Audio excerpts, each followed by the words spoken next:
At the tail end of the 19th century, an era brimming with bold ideas and dubious physics, stood Salomon August Andrée, a Swedish engineer with a plan so outlandish it bordered on lunacy. His mission, to reach the North Pole via a hydrogen balloon.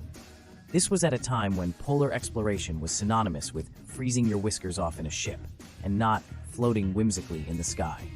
The scheme was simple, at least in André's mind. Take a balloon, fill it with hydrogen, because what could go wrong with a balloon full of the universe's most flammable element, and drift gracefully over the North Pole? The destination? Somewhere in Canada, Russia, or perhaps a nice ice floe for a picnic. The method was pioneering, the optimism infectious, and the plan full of more holes than a Swiss cheese in a shooting range. In Sweden, the idea was met with patriotic enthusiasm. It was the age of exploration, and if you weren't colonizing a continent or finding a pole, you were frankly not trying hard enough.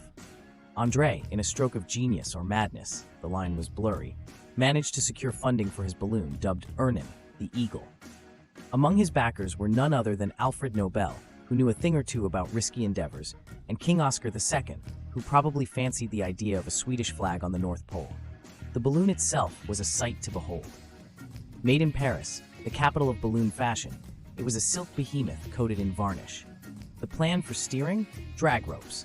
Because when you're floating at the mercy of the Arctic winds, a few ropes dragging on the ice below seem like a solid rudder. Never mind that any balloonist worth their salt would have raised an eyebrow at this. Andrée, however, was not deterred by such petty concerns as steering or not crashing. The send-off from Svalbard was a spectacle. On July 11, 1897, Andrée, along with Knut Frankel and Niels Strindberg, took to the skies, waving goodbye to common sense as they ascended. The balloon, however, had other plans. It began leaking hydrogen faster than a politician's promises, and within 2 days the trio was back on the ground, or more accurately, on the ice. What followed was a desperate fight for survival.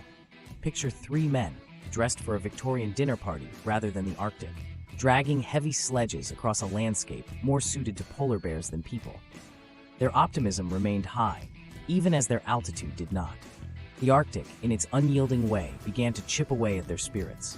They hunted, they trudged, and they documented their journey with photographs that would later become a window into their ordeal.